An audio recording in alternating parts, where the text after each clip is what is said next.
राजा रावण का सर्वनाश इसलिए हुआ गद्दार विभीषण के कारण, और किसी कारण नहीं। और चूंकि राम उस गद्दार के कारण जीते, उस गद्दार को उन्होंने पुरस्कार भी खूब दिया, लंका का पूरा राज्य दे दिया। और तुम देखते हो, ये राम के भक्तों में से एक ने भी नहीं कहा कि विभीषण ने गद्दारी की, अपने भाई को धोखा दिया।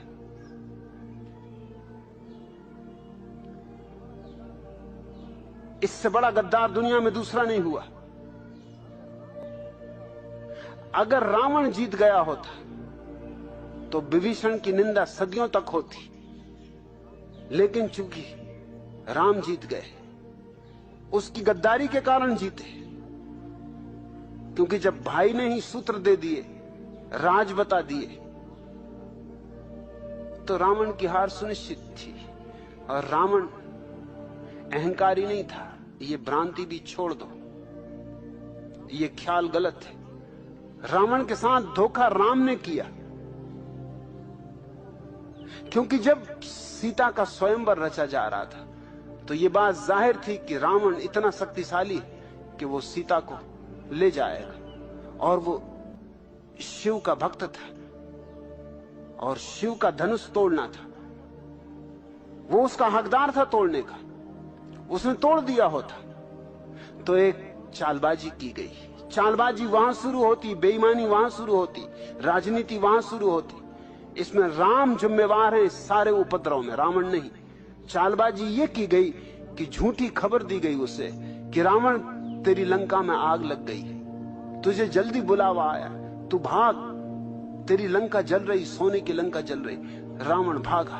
अब जब लंका में आग लगी हो तो कोई स्वयंवर में रुका रहे, कोई विवाह के लिए तैयारी करे, ये कोई समय है? वो भागा, लंका गए। झूठ थी बात, लंका में आग नहीं लगी थी। जब तक वो लौटा तब तक स्वयंवर समाप्त हो चुका था, तब तक राम ने सीता को वरण कर लिया था। इसका ही बदला देने के लिए, और इसका बदला देना जरूरी था क्योंकि ये बेईमानी की गई थी, सीधा षड्यंत्र था। इसका बदला देने के लिए उसने सीता को चुराया।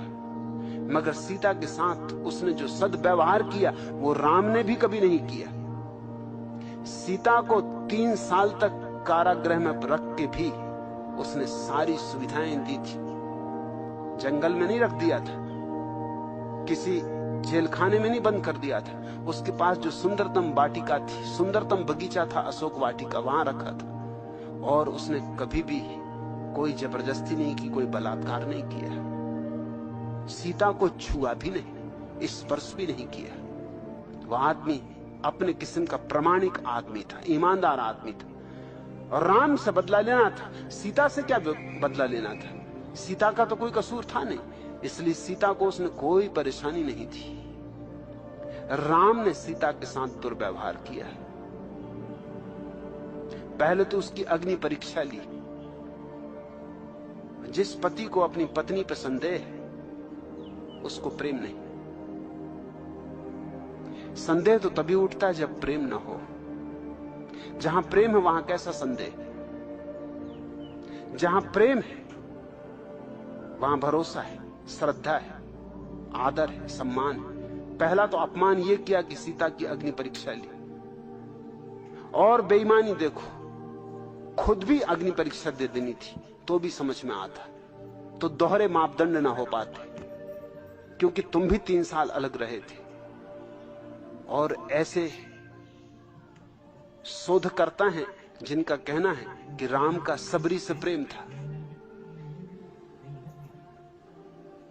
तुम शोधकर्ताओं की किताबें खोज के देखो, रामलीला में तुमने सबरी को देखा होगा। वो झूठ है बात कि सबरी हमेशा बूढ़ी औरत दिखाई जाती, वो सिर्फ बताने के लिए बुढ़ापा दिखाया जाता उसका। सबरी जवान स्त्री थी और जंगल की सुंदरतम स्त्री थी। प्रोफेसर नावलेकर ने एक अद्भुत किताब लिखी है, new approach to Ramayana, Ramayana के प्रति एक नया दृष्टिकोण।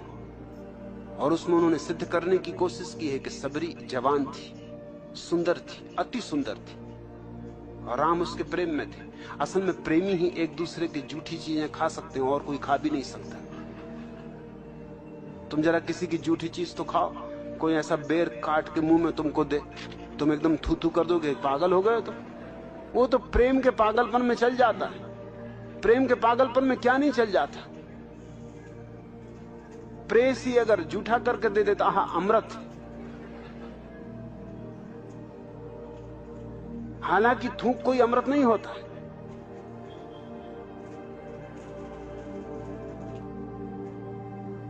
सबरी से राम का प्रेम था, ये नावलेकर ने सिद्ध करने की कोशिश की और मजबूत दलीलें दी। तो राम को भी परीक्षा दे देनी थी। दोनों साथ ही गुजर जाते अग्नि परीक्षा से। और मेरा मानना है कि अगर अग्नि परीक्षा से दोनों गुजरते तो राम जलते, सीता बाहर निकलती। सीता तो बाहर निकली ही, मगर शक फिर भी ना गया और स्त्री के प्रति अपमान फिर भी ना गया। और फिर भी सीता को किसी धोबी के कहने पर वनवास दे दिया। रावण ने जो दुर्व्यवहार नहीं किया था वो राम ने किया है। अब मैं किस जनता को समझाने जाऊं, तुम थोड़ा सोचो। मेरी बात तुम्हारी भीड़ को समझ में पड़ेगी, सुन सकेंगे वो।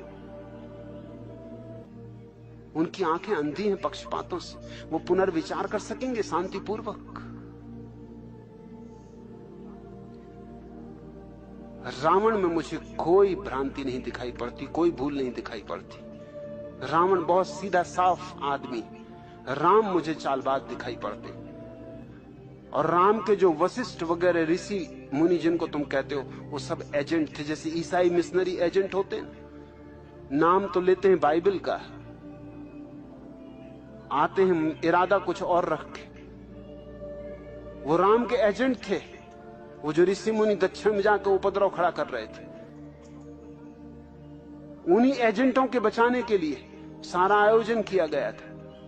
और इस गद्दार विभीषण को सम्मान देना और इसको वापस राज्य दे देना, गद्दारी का सम्मान हो गया, बेईमानी का सम्मान हो गया, धोखेधड़ी का सम्मान हो गया। और सीता जैसी निष्कलुष स्त्री को, गर्भवती स्त्री को जंगल में छुड़वा देना बिना कहे कि कहां भेजा जा रहा है उसे, ये स्त्री जाति का बड़ा से बड़ा अपमान हो गया। और राम ने संबुक नाम के शूद्र के कानों में शीशा पिघलवा के भरवा दिया था, क्योंकि उसने वेद के मंत्र सुन लिए थे। मैं राम को भगवान का अवतार नहीं मान सकता हूं,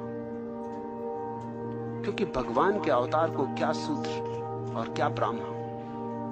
भगवान के अवतार को इतनी भी दृष्टि नहीं कि वो देख सके कि सीता पवित्र है, इतनी भी दृष्टि नहीं कि देख सके कि धोबी गलत है। और अगर यह भी था कि धोबी ने जो बात कही थी हो सकता और लोग भी कह रहे हो, तो फिर खुद भी राज्य छोड़ देना था, तो चले जाते। वो भी सीता किसान जंगल में, यूं भी 14 साल रहने के अभ्यासी थे, कोई नई तो बात थी नहीं। फिर जंगल में साथ ही चले जाते। लेकिन राज्य को तो बचा लिया, पत्नी को छोड़ दिया। पद को बचा लिया, पत्नी को छोड़ दिया। पद प्रेम से बड़ा साबित हुआ। राम राजनीतिक पुरुष है, मेरे लिए कोई धार्मिकता उनमें दिखाई नहीं पड़ती। और उन्होंने कहा कि जिसका पतन होने वाला होता है उसे ऐसी ही दुर्बुद्धि घेर लेती। मैं तो हुई नहीं तो पतन क्या होगा, मैं तो हुई नहीं, दुर्बुद्धि क्या घेरेगी।